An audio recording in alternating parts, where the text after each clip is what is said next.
Hello friends, നമ്മൾ വീണ്ടും ഒരു സ്റ്റിച്ചിങ് വീഡിയോ ആയിട്ട് വന്നിരിക്കുകയാണ്. ഇതും കസ്റ്റമൈസ്ഡ് ഓർഡറാണ്.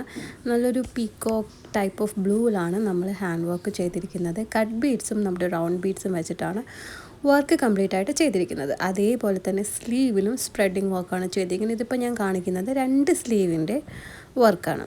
അപ്പോൾ 2 സ്ലീവിലും നമ്മൾ സ്ലീവ് റൗണ്ടിൽ എത്രയാണോ അത്രയും വെച്ച് ചെയ്തിട്ടുണ്ട്. ഈ ഫ്രണ്ട് പാർട്ടിൽ ഒരു ബട്ടൺസ് വരുന്നതുകൊണ്ട് നമ്മൾ ഫ്രണ്ട് പാർട്ട് പകുതി വരെയാണ് നമ്മൾ ഹാൻഡ് വർക്ക് ചെയ്തിരിക്കുന്നത്. ആ ഒരു 1 ഇഞ്ച് ഗ്യാപ്പിലാണ് നമ്മൾ ചെറിയ നമ്മുടെ ബട്ടൺസ് വെക്കുന്നത്. അപ്പോൾ ഇതിൻ്റെ ഫ്രണ്ട് പാർട്ട് ലൈനിങ് വെച്ച് കട്ട് ചെയ്ത ഭാഗമാണ് ഞാൻ കാണിച്ചിരിക്കുന്നത്. 4 ലൈനിങ് ഞാൻ എടുത്തിട്ടുണ്ട്. അതായത് ഫ്രണ്ട് പോർഷനിൽ ടോട്ടൽ 2 ലൈനിങ് ആയിട്ടാണ് എടുത്തിരിക്കുന്നത്. ഇത് സ്ലീവിൻ്റെ പാർട്ടാണ് ഞാൻ കാണിക്കുന്നത്. സ്ലീവിൽ ഞാൻ ട്രാൻസ്പെറൻറ്റ് മതി എന്ന് പറഞ്ഞിരുന്നു.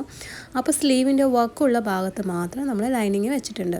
ഇവിടെ എന്തിനാണ് ലൈനിങ് വെക്കുന്നതെന്ന് വെച്ചാൽ നമ്മളത് ത്രെഡ് ആരി വർക്ക് നമ്മൾ ചെയ്തിരിക്കുന്നത് നമ്മൾ വേറെ വള അങ്ങനെ എന്തെങ്കിലും കാര്യത്തിൽ കൊളുത്തി വലിക്കാനുള്ള ചാൻസ് ഉണ്ട്. ആരി വർക്കിൻ്റെ കാര്യം അറിയില്ല, നമുക്കതിലൊരു ത്രെഡ് മിസ്സായി കഴിഞ്ഞാൽ കട്ടായി കഴിഞ്ഞാൽ മൊത്തമായിട്ട് നമ്മൾ ആ ബീഡ്സ് മൊത്തമായിട്ട് ഇളകി വരാൻ ചാൻസ് ഉണ്ട്. അപ്പം ആ ഭാഗത്ത് മാത്രം ഞാൻ ലൈനിങ് വെച്ച് കൊടുത്തു. ഇനിയിപ്പോൾ ഞാൻ നെക്കും ലൈനിങ് വെച്ച് ഫിനിഷ് ചെയ്യുന്നതാണ് കാണിക്കുന്നത്. അപ്പോൾ ഫ്രണ്ട് പോർഷനിൽ നമ്മൾ ഇതേപോലെ ലൈനിങ് അറ്റാച്ച് ചെയ്തിട്ട് ഇതേപോലെ തെർമോക്കോൾ ബോൾസ് ഉണ്ടാക്കിയിട്ട് ലൈനായിട്ട് വെച്ച് കൊടുക്കാൻ പോവാണ്. ഇത് കുറച്ചൊരു ഹാർഡായിട്ടുള്ള ജോലിയാണ്. കറക്റ്റായിട്ട് സ്റ്റിച്ച് വന്നാൽ മാത്രമേ അതിന് ഭംഗി ഉണ്ടാവുള്ളൂ. അപ്പോൾ പിന്നെ ബീഡ്സിൻ്റെ അഴുകത്തൂടെ സ്റ്റിച്ച് ചെയ്യുമ്പോൾ കുറച്ചൊരു റിസ്ക് പിടിച്ച പണിയാണ്. അപ്പോൾ ഈ ബട്ടൺസ് വെച്ച് നമ്മൾ സ്റ്റിച്ച് ചെയ്തതിന് ശേഷം എങ്ങനെയുണ്ടെന്ന് നോക്കാം. അപ്പോൾ ഈ ബട്ടൺസ് ഏകദേശം ഞാൻ സ്റ്റിച്ച് ചെയ്ത് കഴിഞ്ഞു. ഇനി ഇതിൻ്റെ നമ്മൾ നെക്കിൻ്റെ വേറൊരു പാർട്ട്, അതായത് ഹാഫായിട്ടാണ് നമ്മൾ ഹാൻഡ് വർക്ക് ചെയ്തിരിക്കുന്നത്. അപ്പോൾ ഇനി ഹാഫ് പാർട്ട് ഇതിൻ്റെ പുറത്ത് ലൈനിങ്ങോടുകൂടെ വെച്ചിട്ട് ഞാൻ ഈ ഭാഗത്ത് സ്റ്റിച്ച് ചെയ്ത് പിടിപ്പിക്കാൻ പോവാണ്. അപ്പോൾ എനിക്ക് മുഴുവനായിട്ട് ഈ സ്റ്റിച്ച് ചെയ്യുന്ന വീഡിയോസൊന്നും കാണിക്കാൻ പറ്റുന്നില്ല. അപ്പോൾ ഞാനിങ്ങനെ നെക്ക് ഫിനിഷ് ചെയ്ത ഭാഗം ഞാൻ കാണിച്ചു തരാണ്. ഇതേപോലെ തന്നെ ബട്ടൺസ് വെച്ചു. ഇനി വേറൊരു ലൈനിങ് നമ്മൾ ഓൾറെഡി കട്ട് ചെയ്തിട്ടുണ്ടായിരുന്നു. ആ ലൈനിങ് വെച്ചിട്ട് ആ നെക്കിനെ ഫിനിഷ് ചെയ്തെടുത്തു. അപ്പോൾ ഓവറോൾ നമ്മുടെ ഈ ബാക്കും ഫ്രണ്ടൊക്കെ സ്റ്റിച്ച് ചെയ്ത് കഴിഞ്ഞു. ബാക്കിൽ സിബ് വയ്ക്കുന്നതൊന്നും എനിക്ക് ഷൂട്ട് ചെയ്യാൻ പറ്റിയിട്ടില്ല. സോ ഇനി കാണിക്കാൻ പോകുന്നത് ഇതാണ്ടില്ലേ, നമ്മുടെ ഫൈനൽ ലുക്ക് ഇങ്ങനെയാണ് വരുന്നത്. അതായത് യോക്കിൻ്റെ പോർഷനാണ് ഞാൻ കാണിക്കുന്നത്. യോക്കിൻ്റെ പോർഷനിൽ നമ്മൾ ബട്ടൺസ് വെച്ചു, ബാക്കിൽ സിബ് വെച്ചു, ഫ്രണ്ടും പാർട്ടും ജോയിൻ ചെയ്തു, അതിനുശേഷം സ്ലീവും വെച്ചതിന് ശേഷമാണ് കാണിക്കുന്നത്. ഇനി ഇതിൻ്റെ താഴെ നമുക്ക് അനാർക്കലിയാണ് നമ്മൾ ചെയ്യുന്നത്. അപ്പോൾ ഇതിൻ്റെ താഴെ നമുക്കൊരു സ്കേർട്ട് പോർഷൻ ഉണ്ട്. സ്കേർട്ട് പോർഷൻ എങ്ങനെ അറ്റാച്ച് ചെയ്യണമെന്നാണ് കാണിക്കാൻ പോകുന്നത്. സ്കേർട്ട് പോർഷൻ കട്ട് ചെയ്തെടുത്തു, ഈ റൗണ്ട് വെച്ച് നമ്മളെല്ലാം സ്റ്റിച്ച് ചെയ്തെടുത്തു. ഇനി നമുക്ക് ഈ ഒരു പാർട്ടിൽ യോക്ക് പോർഷൻ സ്റ്റിച്ച് ചെയ്ത് പിടിപ്പിക്കാം.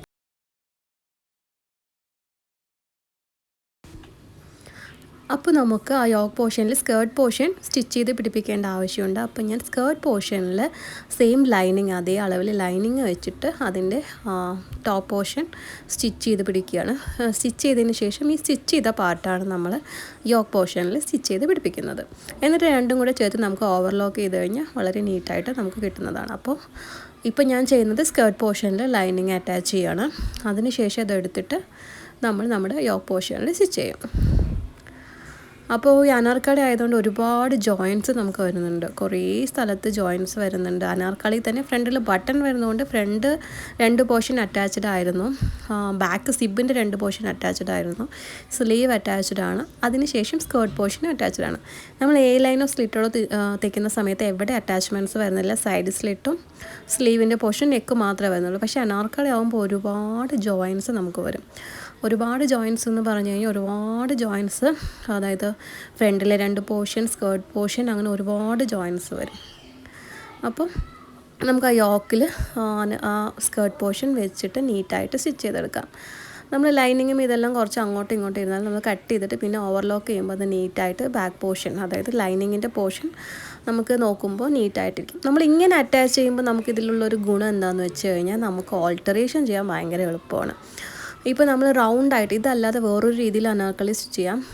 റൗണ്ടായിട്ട് ജോയിൻറ്റ്സ് ഇല്ലാതെ ഒറ്റ ജോയിൻറ്റ്സ് വെച്ചിട്ട് റൗണ്ടായിട്ട് സ്റ്റിച്ച് ചെയ്തെടുക്കാം. അതിനേക്കാൾ എളുപ്പം നമുക്ക് ഫ്രണ്ട് പോർഷനിൽ ഒരു സ്കേർട്ട് പോർഷൻ, ബാക്ക് പോർഷനിൽ ഒരു സ്കേർട്ട് പോർഷൻ അറ്റാച്ച് ചെയ്തിട്ട് സൈഡ് നമ്മൾ സ്റ്റിച്ച് ചെയ്യുന്നതാണ് എളുപ്പം എന്ന് പറഞ്ഞാൽ നമുക്ക് ഇത് കുറച്ച് നമ്മളിപ്പോൾ ഒരു XL, M സൈസ് വെച്ചിട്ടാണ് നമ്മൾ സ്റ്റിച്ച് ചെയ്യുന്നത്. അപ്പോൾ അങ്ങനെ അല്ലാത്തവർക്ക്, ഇപ്പോൾ എൽ സൈസ് ആണെങ്കിൽ അവർക്ക് ഹിപ്പ് പോർഷൻ ഭയങ്കര മെലിഞ്ഞിരിക്കുന്നവരുണ്ടാവും. അപ്പോൾ അങ്ങനെയുള്ളവർക്ക് നമുക്കിവിടെ ഓൾട്ടർ ചെയ്യാൻ വേണ്ടിയിട്ട് വളരെ ഈസിയാണ്. ഈ ഒരു സൈഡ് പോർഷൻ ജസ്റ്റ് ഒന്ന് അഴിച്ചു കഴിഞ്ഞാൽ നമുക്ക് എത്ര ഇഞ്ചാണ് അകത്തേക്ക് സ്റ്റിച്ച് ചെയ്യേണ്ടത് അതുപോലെ നമുക്ക് സ്റ്റിച്ച് ചെയ്തെടുക്കാം. ഏത് സൈസിലേക്ക് വേണമെങ്കിൽ മാറ്റിയെടുക്കുകയും ചെയ്യാം. അപ്പോൾ ഇങ്ങനെ ജോയിൻസ് ചെയ്യുമ്പോൾ നമുക്ക് ആ ജോയിൻസ് മാത്രം ഒന്ന് അഴിച്ചു കഴിഞ്ഞാൽ ഈസി ആയിട്ട് ഓൾട്ടർ ചെയ്യാൻ പറ്റും. അതിനാണ് ഞാൻ ഇങ്ങനെ സ്റ്റിച്ച് ചെയ്ത് പലർക്കും കൊടുക്കുന്നത്. കാരണം എല്ലാവരും അധികം റെഡിമെയ്ഡ് സൈസാണ് പറയുന്നത്. ചിലപ്പോൾ ഒരു കടയിൽ നിന്ന് വാങ്ങിക്കുന്ന എക്സൽ സൈസ് ആയിരിക്കില്ല നമ്മുടെ ഒരു മെഷർമെൻ്റ് എന്ന് പറയുന്നത്. അപ്പോൾ അവർക്ക് ഡിഫറൻസ് ഉണ്ടാവും. അപ്പോൾ അങ്ങനെയുള്ളവർക്ക് ഇത് ഓൾട്ടർ ചെയ്യാൻ ഈസി ആയിരിക്കും. പിന്നെ എപ്പോഴും ഞാൻ സ്റ്റിച്ച് ചെയ്യുന്ന സമയത്ത് 2 സൈഡും സീം അലവൻസ് 2 ഇഞ്ച് ഇട്ട് കൊടുക്കാറുണ്ട്. കുറച്ച് വണ്ണ കൂടുതൽ അങ്ങനെ ഉണ്ടെങ്കിൽ ടൈറ്റ് ആവുകയാണെങ്കിൽ ലൂസ് ആക്കിക്കോട്ടെ എന്ന് കരുതിയിട്ട് ഞാൻ എക്സ്ട്രാ ക്ലോത്ത് വെച്ച് കൊടുക്കാറുണ്ട്. അപ്പം നമ്മുടെ യോക്ക് പോർഷൻ സ്റ്റിച്ച് ചെയ്ത് കഴിഞ്ഞു. അപ്പോൾ ഫ്ലയർ അതിൽ അറ്റാച്ച് ചെയ്തു. അതിന് ശേഷം നമുക്കിനി സൈഡ് മാത്രമേ സ്റ്റിച്ച് ചെയ്യാനുള്ളൂ. പക്ഷേ ഈ ജോയിൻസൊക്കെ ചെയ്യുന്നത് ഒരുപാട് ടൈം എടുക്കും. കാരണം കറക്റ്റായിട്ട് എല്ലാ ജോയിൻസും ഒരുപോലെ വരണം. അതിന് വേണ്ടിയിട്ട് കുറച്ചൊരു പണി ഉണ്ട്. കാരണം back portion, front portion, 2 skirt പോർഷനൊക്കെ അറ്റാച്ച് ചെയ്ത് വരുമ്പോഴത്തേനും നമുക്ക് എങ്ങനെയും സമയം പിടിക്കും.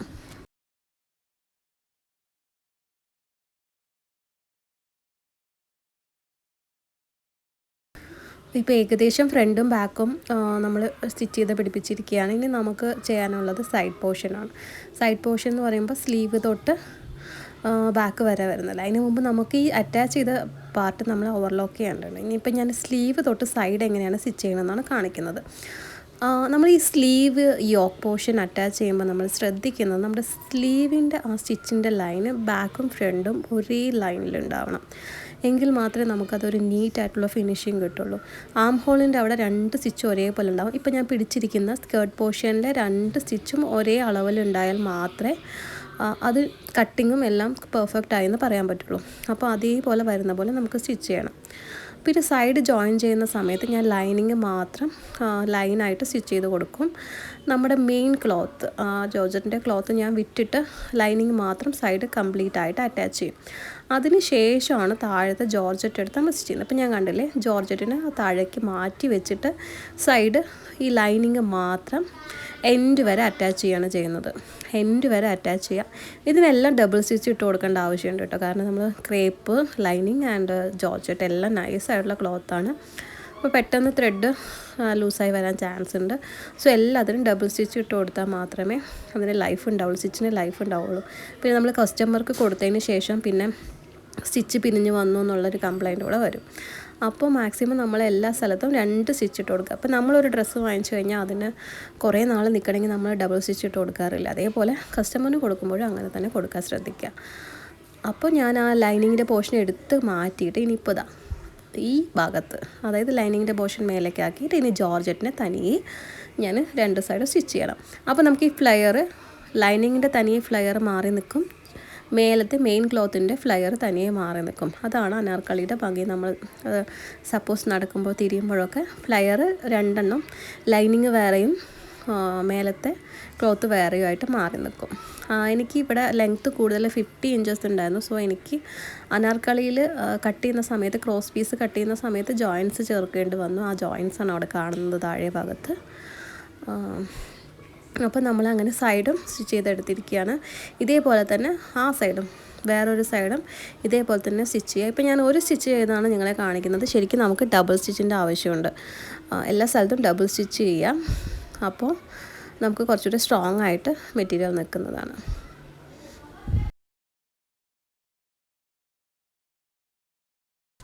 നമ്മൾ സ്റ്റിച്ച് ചെയ്ത് കഴിഞ്ഞാൽ എക്സ്ട്രാ നിൽക്കുന്ന ക്ലോത്തിനെയൊക്കെ നീറ്റായിട്ട് കട്ട് ചെയ്ത് മാറ്റേണ്ടതാണ്. നമുക്ക് ഇവിടെയൊക്കെ ഓവർലോക്ക് ചെയ്യാനുള്ളതാണ്.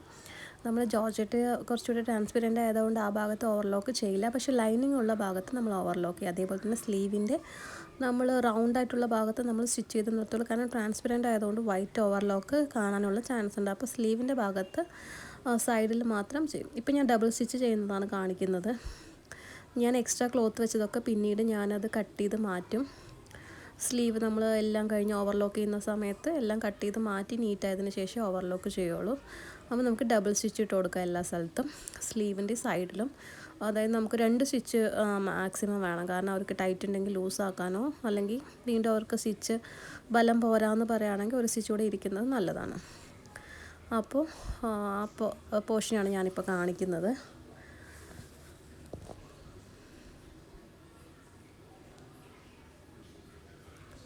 ക്രേപ്പ് ലൈനിങ് ആണ് നമ്മൾ ഇതിന് വേണ്ടി കൊടുത്തിരിക്കുന്നത്. ജോർജറ്റിന് മാക്സിമം ക്രേപ്പാണ് കൊടുക്കാറുള്ളത് ലൈനിങ് ആയിട്ട്.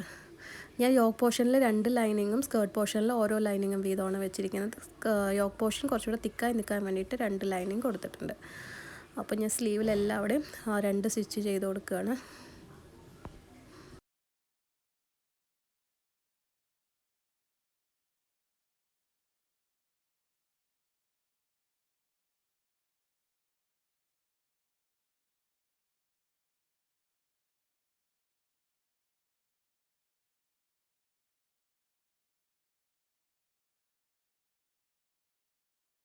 ഇനി നമ്മുടെ ഏറ്റവും ഫൈനലായിട്ടുള്ള റൗണ്ടാണ്. നന്നായിട്ട് ഉരുട്ടിയിട്ട്, വളരെ തിന്നായിട്ട് ഉരുട്ടിയിട്ട് നമ്മൾ താഴത്തെ ഭാഗം സ്റ്റിച്ച് ചെയ്ത് കൊടുക്കുകയാണ്. ഞാൻ നോർമലി 6 ആഗാണ് ചെയ്യാറ്. എൻ്റെ 6 ആഗ് മെഷീന് പ്രോബ്ലംസ് എന്താണെന്ന് അറിയില്ല, അത് സർവീസിന് കൊടുക്കണം. അപ്പം ഞാൻ നോർമൽ സ്റ്റിച്ച് തന്നെ താഴെ നന്നായിട്ട് തിന്നായിട്ട് മടക്കിയിട്ട് നല്ല ഉരുട്ടിയെടുത്തിട്ട് സ്റ്റിച്ച് ചെയ്ത് കൊടുക്കുകയാണ്. കാരണം നമുക്ക് അനാർക്കലിയുടെ താഴെ നല്ല ഫ്ലെയറായിട്ട് നിൽക്കണമെങ്കിൽ ഇതേപോലെ ഉരുട്ടിയടിച്ചാലേ ഫ്ലെയറായിട്ട് നിൽക്കുള്ളൂ. അപ്പോൾ അതാണിപ്പോൾ ചെയ്തുകൊണ്ടിരിക്കുന്നത്. ഏറ്റവും ലാസ്റ്റത്തെ പോർഷനാണത്. ഏറ്റവും താഴ്ഭാഗം മടക്കി അടിക്കുക. അപ്പോൾ ഇത് കുറച്ചുകൂടെ 6 ആഗ് മെഷീനിൽ നമ്മൾ ചെയ്ത് കഴിഞ്ഞാൽ ഇനിയും നല്ല ഭംഗിയായിട്ട് നിൽക്കട്ടെ അനാർക്കലിയുടെ താഴ്ഭാഗം. സോ അൺഫോർച്ചുനേറ്റ്ലി എൻ്റെ മെഷീൻ കേടായിരിക്കുകയാണ്. സർവീസിന് കൊടുത്ത് ശരിയാക്കേണ്ടതുണ്ട്. എങ്കിൽ ഞാൻ നിങ്ങൾക്ക് 6 ആഗ് കൂടെ കാണിച്ചു തന്നേനെ. ഇപ്പം നമുക്ക് കുഴപ്പമില്ല, താഴെ നമുക്ക് ഫോൾഡ് ചെയ്തിട്ട് സ്റ്റിച്ച് ചെയ്യുന്നതാണ് കാണിക്കുന്നത്. ഇതോടെ നമ്മൾ അനാർക്കലിയുടെ പരിപാടി കഴിഞ്ഞു കേട്ടോ. സ്റ്റിച്ചിങ് കഴിഞ്ഞു. ഇനി ഇതിപ്പോൾ എങ്ങനെയാണ് ഫൈനൽ ലുക്ക് എങ്ങനെയാണെന്ന് ഞാൻ നിങ്ങൾക്ക് വേറെ കാണിച്ചു തരാം. ഇതിന് അവർ ഫുൾ സെറ്റായിട്ടാണ് ഓർഡർ ചെയ്തിട്ടുണ്ടായിരുന്നത്. ദുപ്പട്ട, ടോപ്പ് ആൻഡ് ബോട്ടം ഞാൻ സ്റ്റിച്ച് ചെയ്ത് കഴിഞ്ഞു. അതെനിക്ക് ഷൂട്ട് ചെയ്യാൻ പറ്റിയില്ല. ബോട്ടം ക്രേപ്പ് ലൈനിങ് കൊണ്ടാണ് അവർക്ക് നോട്ടിട്ടിട്ട് വേണം ചെയ്യണം. എലാസ്റ്റിക് വേണ്ട, നോട്ടിട്ടിട്ട് തന്നെ ചെയ്യണമെന്ന് പറഞ്ഞിട്ടുണ്ടായിരുന്നു.